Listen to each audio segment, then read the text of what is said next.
मैं बसंत सर प्राणियों commerce classes से अपने YouTube चैनल बसंत सर कॉमर्स क्लासेस में आपका स्वागत करते हैं और आशा करते हैं कि आप लोग हमारे वीडियो को लाइक करते हैं, सब्सक्रिप्शन करते हैं और हमारे YouTube चैनल को प्यार देते हैं। और पिछले क्लास में हमने इशू ऑफ डिवेंचर बताया था क्लास 12 में। आज हम एक चैप्टर है for feature and re issue of share. For feature and re issue of share का तात्पर्य है, फॉर फीचर का मतलब होता है जब्त करने से, जब्ती, इसको हिंदी में कह सकते हैं जब्ती या हरण और अंशों का पुनर्निर्गमन।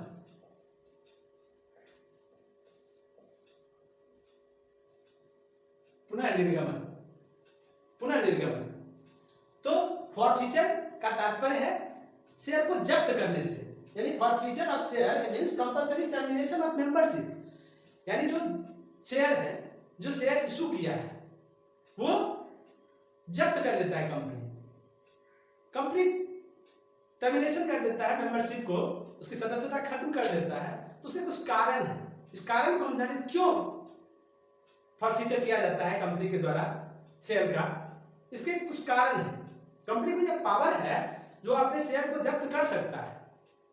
उसका एक कारण है जो कंपनी देखती है कुछ व्यक्ति जब किस्तों में अंशों का निर्गमन होता है, हम बताए थे जो अंशों का निर्गमन जो होता है वो एक मुश्त भी होता है और लमसम मेथड, और दूसरा है किस्तों में। किस्त में जब होता है तो सबसे पहला किस्त जो होता है उसको हम एप्लीकेशन कहते हैं, एप्लीकेशन, और दूसरी किस्त को अलॉटमेंट, तीसरा को फर्स्ट कॉल, फिर second and final call, second and final call. तो कभी कभी क्या होता है कि कुछ व्यक्ति, कुछ अंशधारी ने एप्लीकेशन का पैसा दे दिया, अप्लाई हो गया, उनके नाम से शेयर उनको इशू हो गया, मगर वो तो एप्लीकेशन का पैसा दिया गया, कुछ अंशधारी ने अलॉटमेंट भी दे दिया, मगर वो अगला किस्त जो फर्स्ट कॉल है, फाइनल कॉल है, उस पैसा को नहीं दिया। या कुछ अंशधारी ने एप्लीकेशन दिया, अलॉटमेंट दिया, फर्स्ट कॉल दिया, मगर सेकंड एंड फाइनल कॉल नहीं दिया।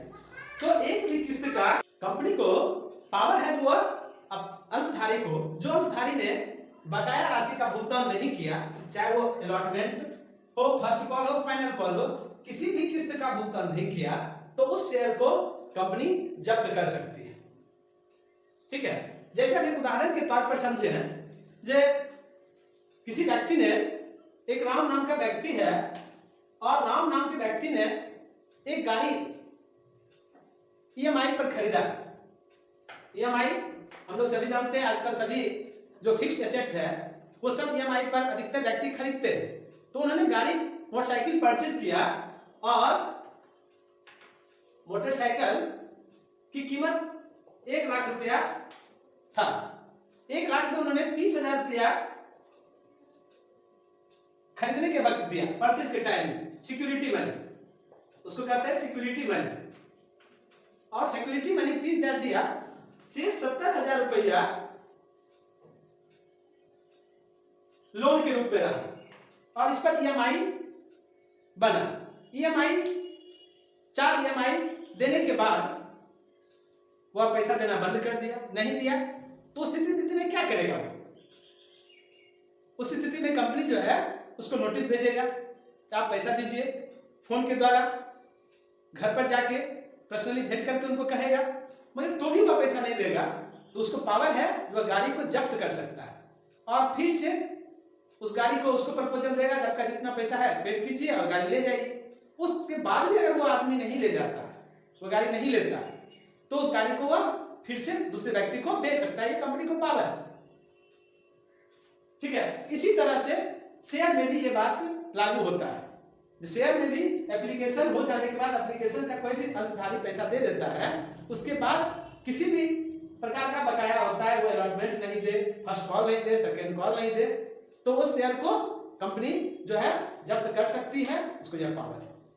मगर कंपनी पहले नोटिस भेजती है, उनको कहती है जब आप पैसा जमा कीजिए, पेपर के माध्यम से फिर उसको बताती है, 3-4 बार नोटिस करने के बाद भी वो पैसा नहीं देता है, तब उसके शेयर को जब्त कर दिया जाता है। चलिए ठीक है, तो ये बात आप समझ गए, जब अंशधारी का जब कंप्लीट टर्मिनेशन हो जाता है तो उसके शेयर जब्त हो जाते हैं। अब जब्त करने का हम जनरल एंट्री देखते हैं। जब्त करने का जनरल एंट्री क्या होगा? कंपनी जो है जनरल एंट्री करती है, उसमें लिखती है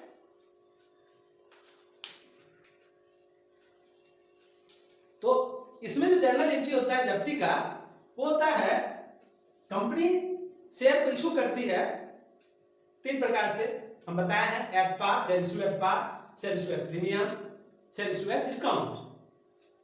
तो इसमें डिस्काउंट का नया बुक में नहीं दिया गया है, हम इसके 2 प्रकार पढ़ाएंगे। Accounting treatment on forfeiture of share,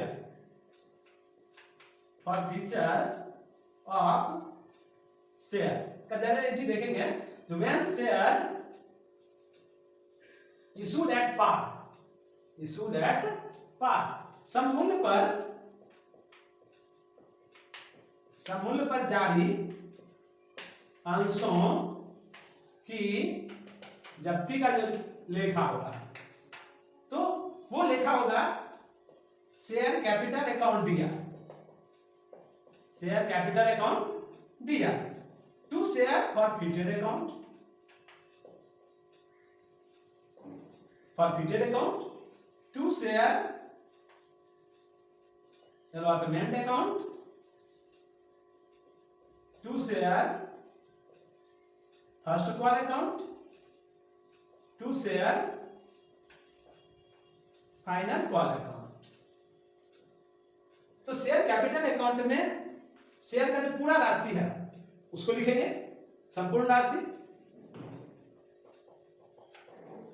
share फॉरफीटेड में जब्त की गई राशि को लिखेंगे, जब्त की गई राशि, यानी जो प्राप्त हो गया, कंपनी को जो प्राप्त हो गया वो रुपया यहां शेयर फॉरफीटेड में लिखेगा। और जो प्राप्त नहीं हुआ उसको हम share allotment, first call, final call, इसमें जो राशि प्राप्त ना हो इसको लिखेंगे। इसका एक ट्रिक है, एक ट्रिक भी हम आपको समझा देते हैं। इसमें चूंकि हम कॉमर्स में आपको बहुत सारे ट्रिक बताएंगे, जिस ट्रिक के आधार पर आप जनरल को आसानी से समझ जाइएगा। एकदम आसान शब्दों में जनरल एंट्री आप समझें और पढ़ते ही याद हो जाए, समझते ही याद हो जाए, ऐसा हम ट्रिक बताते हैं। देखिए, इसमें जब्त करने में शेयर कैपिटल अकाउंट दिया लिखना है। जब आप शेयर इशू करते हैं क्या लिखते हैं? Bank on year to share application account, और दूसरा देता है शेयर एप्लीकेशन अकाउंट दिया टू शेयर कैपिटल अकाउंट। तो इसका ठीक उल्टा होगा, जब जब्त होगा तो शेयर कैपिटल अकाउंट दिया टू शेयर फॉरफीटेड, जितना जब्त किया हुआ पैसा है, मान लीजिए अलॉटमेंट का पैसा मिल गया तो ये इसमें लिखा जाता है, अलग से लिखने की जरूरत नहीं है। फर्स्ट कॉल का पैसा मिल गया, ये जब्त हुआ पैसा में लिखा है, इसका एंट्री नहीं होगा। जो पैसा नहीं मिला उसी को सिर्फ एंट्री करेंगे। हम ज्यादा लिख दिए, शेयर अलॉटमेंट हो सकता है अलॉटमेंट का पैसा नहीं मिला, फर्स्ट कॉल नहीं मिला, फाइनल कॉल नहीं मिला, तो लिख दिए। मगर जब अलॉटमेंट मिल गया तो इस पैसा को जोड़ के इसमें लिखेंगे, फर्स्ट कॉल मान लीजिए मिल गया तो इस पैसा का फॉरफीटेड में लिखेंगे, और जो नहीं मिला उसका नाम लिखेंगे। यही ट्रिक है। अब देखते हैं जो दूसरा जो जनरल एंट्री है, उसमें दूसरा जनरल एंट्री में forfeiture of share when share issued eight premium. अब प्रीमियम पर इशू हुआ है और उस शेयर को जब्त किया गया, तो शेयर को जब्त किया गया, इसमें 2 स्थिति होती है। एक स्थिति है केस 1 में, जब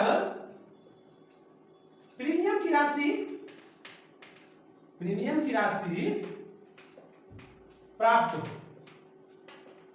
हो गई। तो जब प्रीमियम की राशि प्राप्त हो गया तो अभी जो हम फर्स्ट नंबर जो जनरल एंट्री बताया वो एंट्री होगा। उसमें प्रीमियम की राशि का कोई चर्चा नहीं होगा, और सिंपल एंट्री जैसे होता है इसमें सिंपल एंट्री होगा। जैसे हम बताए, इसमें जो एंट्री होगा वो होगा शेयर कैपिटल अकाउंट दिया विदाउट प्रीमियम। पैसा प्राप्त हो गया तो उस प्रीमियम को हटा के लिखना है, विदाउट प्रीमियम। टोटल जितना भी पैसा का शेयर है, और 2 शेयर फॉरफिटेड अकाउंट, 2 शेयर। अब प्रीमियम मिल गया, फिर अलॉटमेंट मिल गया, तो अलॉटमेंट को नहीं लिखेंगे क्योंकि प्रीमियम जो होता है अधिकतर अलॉटमेंट पर प्राप्त है। 2 शेयर फर्स्ट कॉल अकाउंट और 2 share final call account. Premium घटा के लिखेंगे, जो राशि प्राप्त हो गया उसको इसमें लिखेंगे, जो राशि या एक ट्रिक है, जो राशि प्राप्त हो उसको फॉरफिटेड लिखना है, जो प्राप्त नहीं हो उसका नाम लिखेंगे। इस जनरलिटी में ये बात को ध्यान में रखेंगे, ठीक है।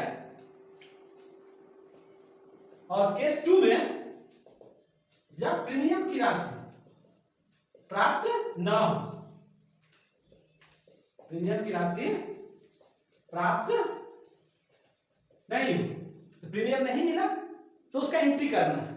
तब जनरल एंट्री होगा शेयर कैपिटल अकाउंट दिया, 2 शेयर फॉरफिटेड अकाउंट, इसमें विथ प्रीमियम लिखना है। प्रीमियम का अमाउंट, सॉरी प्रीमियम का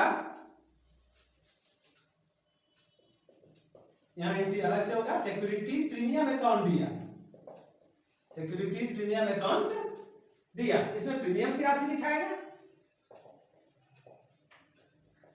प्रीमियम की राशि, और 2 शेयर फॉरफिटेड अकाउंट, इसमें जब्त की गई राशि। अब प्रीमियम नहीं मिला यानी अलॉटमेंट नहीं मिला, इसमें अलॉटमेंट के साथ प्रीमियम को लिखेंगे विथ प्रीमियम, जिस पर भी प्रीमियम हो।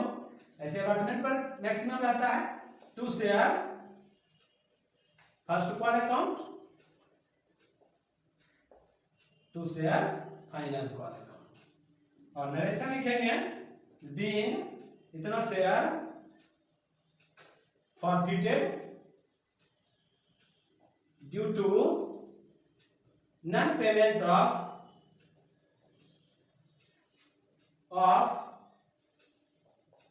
अलॉटमेंट एंड कॉल, ठीक है। तो इस तरह से जनरल एंट्री फॉरफिटेड का होगा। प्रीमियम वाले में सिक्योरिटी प्रीमियम जब इशू करते थे तो उसमें क्रेडिट होता था, जब जब्त होगा तो डेबिट होगा। शेयर कैपिटल अकाउंट दिया, सिक्योरिटी प्रीमियम अकाउंट दिया, इसमें प्रीमियम की राशि लिखेंगे, और डेबिट में लिखेंगे तो क्रेडिट में भी अलॉटमेंट में जोड़ के, या जहां भी प्रीमियम जुड़ा रहेगा वहां जोड़ के लिखेंगे। 2 share forfeited account, 2 share allotment account, 2 share first call account, final का जो रहे, तो इसको इस तरह से लिखना है, ठीक है। एक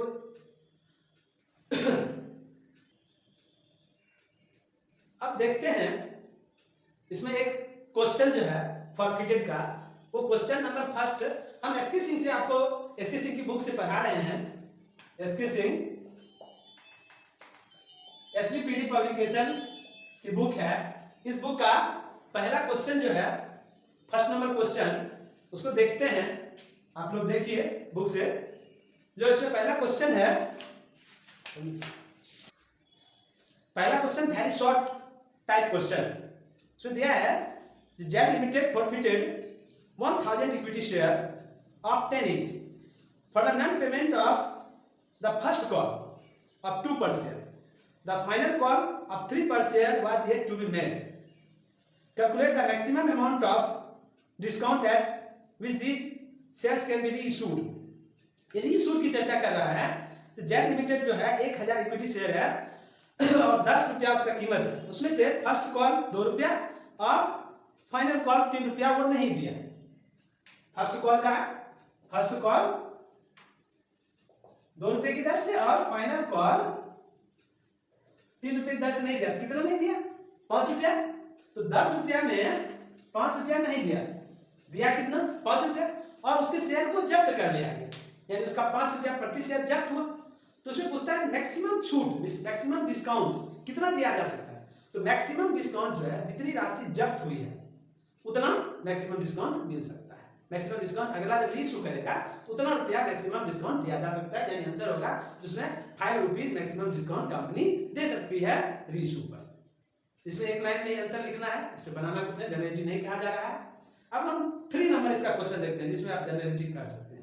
3 नंबर क्वेश्चन में है Pataliputra limited forfeited 900 share of 10 each on which shareholder has paid only 2 on application।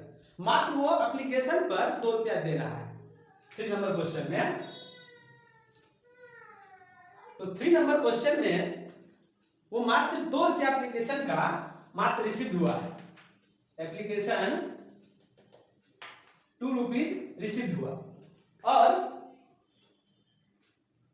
3 रुपया अलॉटमेंट का 5 फर्स्ट एंड फाइनल कॉल है वह नहीं दिया, इसके कारण उसके शेयर को जब्त किया गया है। इसमें जो जर्नल एंट्री होगी वो हम जर्नल का कॉलम खींच लेंगे और जर्नल एंट्री जो आपको बताए शेयर कैपिटल अकाउंट दिया टू शेयर फॉरफिटेड अकाउंट या फॉरफिटेड शेयर भी हो सकता है। फिर टू शेयर एप्लीकेशन मिल गया तो अब नहीं मिला है अलॉटमेंट, उसका नाम लिखेंगे, समझे? तो इसमें जिसका जो नहीं मिला अलॉटमेंट नहीं मिला, अलॉटमेंट का नाम लिखेंगे to share allotment account. To share first and final call भी नहीं मिला है, first and final call account. ये जो है कितना शेयर है 900 शेयर है और 10 रुपया इसका पूरा कीमत है, तो 9000 होगा और फॉरफिटेड में सिर्फ वो एप्लीकेशन का पैसा दिया है तो 900 को 2 से गुना करेंगे यानी 1800 रुपया आया। अलॉटमेंट है 3 रुपये से तो 3 से गुना करेंगे यानी 2700 रुपया, अलॉटमेंट का नहीं आया और फर्स्ट एंड फाइनल कॉल 5 रुपये से है तो ये 4500 नहीं है। यही जनरल एंट्री है। और बिहार बोर्ड में अभी जो 2023 का एग्जाम हो रहा है उसमें ये क्वेश्चन इंपॉर्टेंट रहता है इस टाइप का। ये 2 नंबर के क्वेश्चन में जब 2 नंबर का क्वेश्चन होता है शॉर्ट क्वेश्चन उसमें ये क्वेश्चन रहता है, इसलिए इसको VVI माने आप 2023 के दृष्टिकोण से। तो इसमें नरेशन लिखेंगे being 900 share forfeited due to non payment of allotment and first and final call।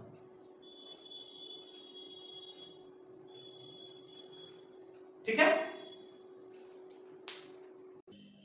अब हम रीइशू ऑफ फॉरफिटेड शेयर की चर्चा करते हैं। उसमें जो जर्नल एंट्री होगा 3 प्रकार से रीइशू कंपनी कर सकती है। कंपनी जब रीइशू करती है तो 3 प्रकार से कर सकती है। तो सबसे पहला है शेयर रीइशूड एट पार। तो शेयर रीइशूड एट पार में जनरल एंट्री होगा, इसमें रीइशू कर रहा है तो रीइशू कर रहा है तो सबसे पहले पैसा आता है यानी बैंक अकाउंट दिया टू शेयर कैपिटल अकाउंट। ठीक है, एक एंट्री होता है शेयर बैंक अकाउंट दिया to share capital account. Narration लिख देंगे अभी इतना forfeited share reissued forfeited share reissued at par. फिर इसमें दूसरा जनरेट होता है share reissued at premium.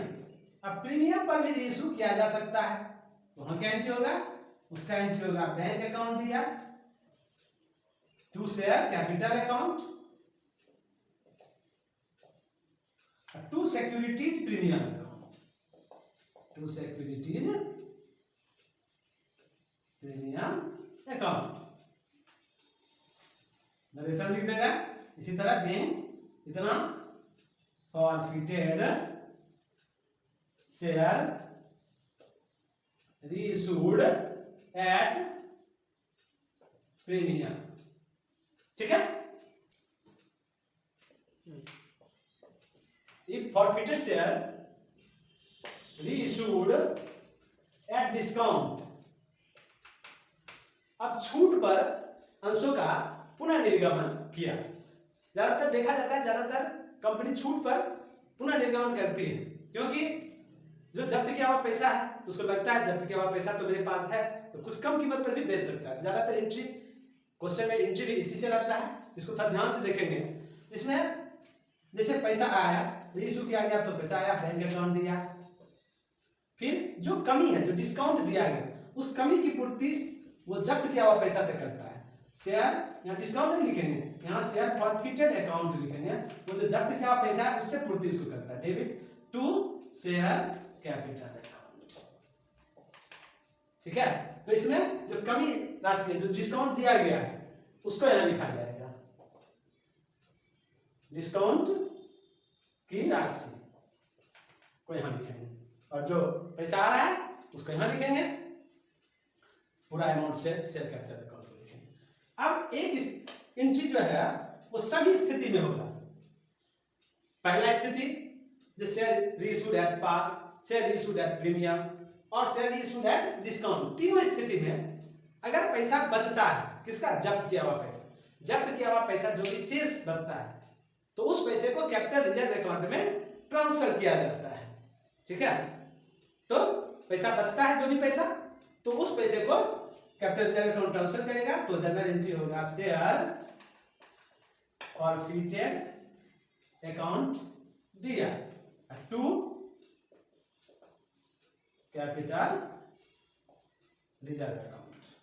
Narration लिखेंगे being balance amount of forfeited share transferred to capital reserve account, क्योंकि ये एक तरह से कंपनी के लिए इनकम है। ठीक है, अब इसमें हम एक एग्जांपल देते हैं, एग्जांपल से आपको समझाते हैं। तो आप बुक में 10 नंबर क्वेश्चन, 10 नंबर क्वेश्चन को देखें। 10 नंबर क्वेश्चन में है जे Hrithik limited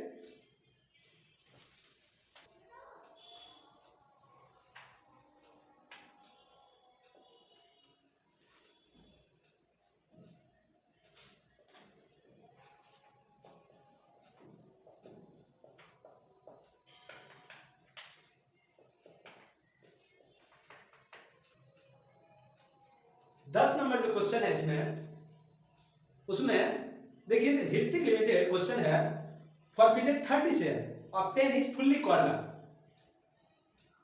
held by a shareholder. This shareholder has paid 3 on application but was unable to pay 4 on allotment, 3 on final call. यानी वो सिर्फ और सिर्फ एप्लीकेशन 3 रुपये की दर से दे रहा है और 4 रुपये अलॉटमेंट और 3 रुपये फाइनल कॉल का पैसा नहीं दे रहा है। इसके कारण उस शेयर को जब्त कर लिया गया। This forfeited share were reissued to Nishchal for 10%, और उस शेयर को फिर से रीइशू किया गया निश्चल को 10 रुपीज की दर से। पास necessary general entries for forfeiture and reissue of share. तो इसमें 10 नंबर क्वेश्चन में अब जैसे 30 शेयर को जब्त किया गया, तो पहले जब्ती का एंट्री होगा। ठीक है, तो share forfeited, share capital account दिया, शेयर कैपिटल अकाउंट दिया टू शेयर फॉरफिटेड अकाउंट, जो जब्त किया हुआ पैसा है, जो नहीं मिला, जैसे अलॉटमेंट नहीं मिला तो उसका नाम लिखेंगे टू शेयर अलॉटमेंट अकाउंट, और to share final call account. 30 share है और कीमत है 10 रुपए से, 300 रुपये हम टोटल लिखेंगे। जब्त हुआ है, एप्लीकेशन है 3 रुपए से, वो पैसा सिर्फ मिला तो 30 दिया 90 रुपया, और अलॉटमेंट है 4 रुपए से तो 30, और फाइनल कॉल 3 रुपए की दर से नहीं दिया गया तो ये भी 90 रुपया होगा। टोटल जोड़ेंगे तो 300 रुपया। ठीक है, तो इसमें नरेशन लिखेंगे being 30 share forfeited due to non payment for allotment and final call. अब रीइशू किया गया, ये जब्ती का एंट्री हुआ। अब रीइशू किया जाएगा तो रीइशू होगा तो पैसा आएगा, और ये 10 रुपए की दर से, यानी एट पार है। बैंक अकाउंट दिया टू शेयर कैपिटल अकाउंट, 10 रुपए की दर से है तो 30 को 10 से गुना करेंगे 300 रुपया आया, नरेशन लिखेंगे बीइंग, हाँ 30 forfeited share reissued at par. अब देखिए जब्त के बाद पैसा कितना है 90 रुपीज। इस 90 रुपीज का यूज यहां पर नहीं हुआ, तो अब 90 रुपीज जो है वो पूरा का पूरा कैपिटल रिजर्व में ट्रांसफर हो जाएगा। तो यहां लिखेंगे एक एंट्री होगा share forfeited capital reserve account being balance of forfeited amount transferred to capital reserve account। ठीक है, इसमें 90 रुपीज आ गए। आप लोग आगे इस क्वेश्चन को बनाइएगा, कहीं अगर दिक्कत हो तो हमें कमेंट बॉक्स में बताइए और नेक्स्ट वीडियो में हम उसको सॉल्व करने का प्रयास करेंगे। और इसी तरह अगर अभी तक आप हमारे चैनल को सब्सक्राइब नहीं किए हैं तो कृपया सब्सक्राइब करें, बेल बटन को दबाएं और हमें प्यार दें, ढेर सारा प्यार दें। हम इसी तरह आपको नया वीडियो बनाते रहें। धन्यवाद।